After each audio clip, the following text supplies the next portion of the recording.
ஆகாவிசு மையநேய அன்பர்கள் அனைவருக்கும் வணக்கம். இன்றைய பதிவு கோயம்பேடு, சென்னையில் உள்ள கோயம்பேடு. கர்ப்பிணி கோலத்தில் சீதை, மரவுரி தரித்த ராமன்.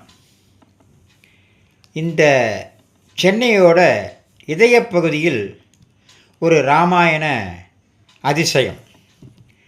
இராமாயண காவியத்தின் கிளைக்கதைகள் பல இடங்களில் நடந்திருந்தாலும் அன்னை சீதை தன் பிள்ளைகளான லவ குசர்களுடன் வாழ்ந்த புண்ணிய பூமி நம்ம சென்னையில் இருப்பது நம்மிற் பலருக்கு தெரியாது. அதுதான் கோயம்பேடு வைகுண்டவாச பெருமாள் திருக்கோயில். இந்த ஆலயத்தில் சிலிர்க்க வைக்கும் சிறப்புகள் பல இருக்கின்றன. கோயம்பேடு பெயரின் பின்னால் உள்ள சுவாரஸ்யமான வரலாறு என்ன தெரியுமா? ராமபிரான் அஸ்வமேத யாகம் நடத்திய போது அதன் குதிரையை வால்மீகி முனிவரின் ஆசிரமத்தில் வளர்ந்து வந்த லவனும் குசனும் பிடித்து கட்டி போட்டார்கள். கோன்னா அரசன், அயம்னா இரும்பு. அரசன்கிறது ராமர். பேடுன்னா வேலி. அதாவது அரசனின் குதிரையை இரும்பு வேலி அமைத்து கட்டி வைத்த இடம் என்பதே நாளடைவில் மருவி கோயம்பேடு என்றானது. கோ என்றால் அரசன், அயம் என்றால் இரும்பு, பேடு என்றால் வேலி. அதான் கோயம்பேடுன்னு பேர் வந்தது.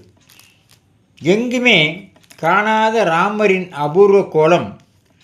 பொதுவாக எந்த கோயிலுக்கு சென்றாலும் ராமபிரான் பட்டாபிஷேக கோலத்திலோ அல்லது வில் ஏந்திய வீரக்கோலத்திலோ தான் காட்சி தருவார். ஆனால் இங்கு சீதையை தேடி வந்தபோது இருந்த அதே மரவுரி தரித்த, அதாவது வனவாசி, அந்த மரவுரி தரித்த கோலத்தில் மிக எளிமையாக காட்சி தருகிறார். ராமனின் இந்த தோற்றத்தை காண்பது மிகவும் அரிது. அன்னை சீதையின் தாய்மை கோலம் இத்தலத்தின் மற்றொரு மிக முக்கியமான சிறப்பு. இங்கு அன்னை சீதை கர்ப்பிணி கோலத்தில் அருள்பாலிக்கிறார். வால்மீகி முனிவரின் ஆசிரமத்தில் சீதை தங்கியிருந்த காலத்தை இது நினைவுபடுத்துகிறது. தாய்மைக்காக இயங்கும் பெண்களுக்கு இது ஒரு மிகச்சிறந்த பிரார்த்தனை தலம். இன்னும் சில விவரங்களை நாளை பாகம்